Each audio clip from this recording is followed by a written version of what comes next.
Most of the time when I'm shooting a time lapse with the GoPro, I like to use the photo mode. In the photo mode, I'm taking hundreds and thousands of individual images, stitching them together on a computer, and then exporting them. But sometimes I like to shoot a time lapse in video mode, especially in cases where I want that time lapse ready to share immediately or ready to import into some type of larger project. In today's video, I'm going to show you my best settings for the video mode so that you can get incredible time lapses straight out of your GoPro without needing to do anything else. First thing we're gonna do is power on the GoPro. Next thing you wanna do, you'll wanna make sure you're in time lapse mode. Next thing you wanna do is down here at the bottom, you wanna click on time lapse. You're gonna wanna click this edit button right here. All right, so when you get into this mode, the first thing you're gonna wanna make sure of is that the format is set to video.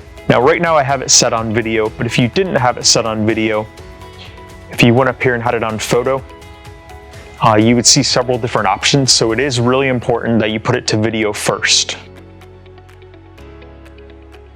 Once it's in video mode, you wanna come over here to resolution, and you wanna make sure resolution sets 4K. You definitely wanna shoot this in the highest resolution possible.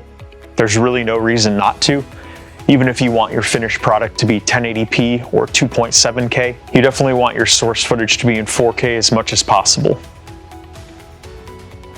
For the lens, you have a couple options here. You can select wide, you can select linear, or you can select narrow. I do not recommend ever using narrow because with a time lapse, the idea usually is to have a landscape that's wider. If you don't want any fisheye in your finished product, you can use linear. Linear is especially good, like if you're in a city or someplace where you have a lot of lines on the buildings and you want those lines to remain straight and not have that bowing fisheye effect. If you're in mountains or someplace outdoors that doesn't have buildings around, I would recommend using wide. Wide is what I find myself using most often because most of the time I'm shooting in the outdoors and not in an urban area. The next option here is interval. The interval I most commonly use is 5 seconds. I find that 5 seconds is a good option. This means it's going to take a picture every 5 seconds to make up the video. Sometimes I use 2 seconds if I don't want to be shooting the time lapse for more than an hour or two, but I find that 5 seconds is best. For the next setting of scheduled capture, I do not recommend using this. You can use it to schedule your capture. I don't necessarily trust technology to start my time lapse. I like to start it myself, so I don't usually use that option, but if you wanted to, you could definitely set the time that you would like it to happen. For duration, I put no limit. I like my time lapses to go as long as I want them to. Sometimes once I've started the time lapse, I decide, hey, I want that to go longer than I originally planned. For the timer, I'm gonna keep that at off, and zoom, I'm gonna keep it at 1.0. ProTune settings are really important here. For bitrate, definitely set that to high. You wanna have the highest quality footage that this camera can possibly get.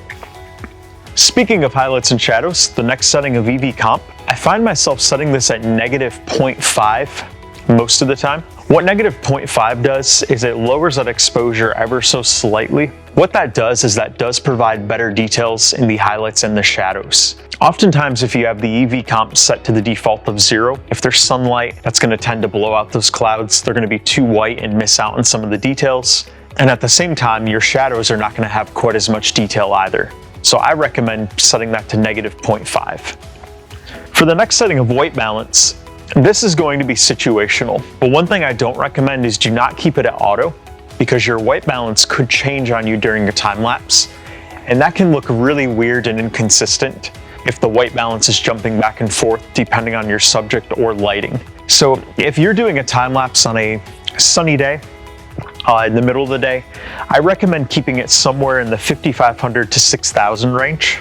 If you're doing a time lapse on a cloudy day, I recommend putting that all the way up to 6,500. That's gonna get you the best results there. And if you're doing a time lapse at sunrise or sunset, I recommend putting that down around 3,200.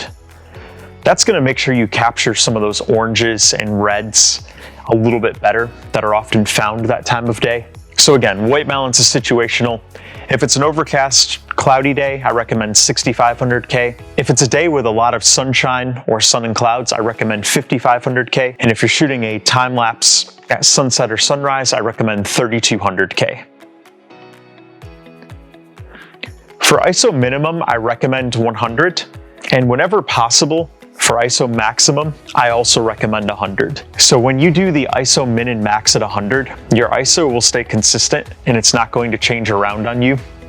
And also having the ISO as low as possible is going to make sure your footage is not grainy. As long as you're shooting the time lapse where there is some lighting, in other words, after sunrise and before sunset, you're going to be fine with this setting. I like to use this setting for a sunset because as the sun goes down below the horizon and finishes setting, my video gets dark appropriately to go along with that. This is the sunset I use for shooting this sample video, and as the sun sets beyond that horizon, the video gets naturally darker. Since I'm not going to be editing this, I like having that effect because it's natively there in the time lapse and I don't have to add any type of fade at the end. For sharpness, I recommend doing medium or low. I don't recommend doing high. High sharpness does not always look the best. Sometimes it's too much. I find that medium is my go-to option in most cases. Low, I often find there's not enough sharpness. I like there to be some sharpness on those details, whether it be trees, mountain peaks, clouds in the sky, anything like that. I like there to be some detail there. So my recommendation on this is medium in most cases. And then for color, I do recommend doing GoPro color for this. I don't recommend flat, as that's usually going to be too washed out, unless that's the type of effect you're going for. But in general, GoPro has really good color science for this type of thing, and I like how they do their colors. In this time lapse, I think the colors came out really well, and I go with the GoPro option since I'm not going to be editing it later on. That works really well for me. And down here in the shortcuts, that does not apply to this. So there you have it. Those are my best settings for shooting a time lapse in video mode on the GoPro. I hope you found these settings to be useful as you create time lapses on the GoPro. If you have any questions or comments, please leave them below and I'll be happy to respond. If you haven't already subscribed to my channel, I'd love to have you on board. Please click that subscribe and bell notification button so you'll be notified every time I publish a new video. Until we talk again, happy time lapsing.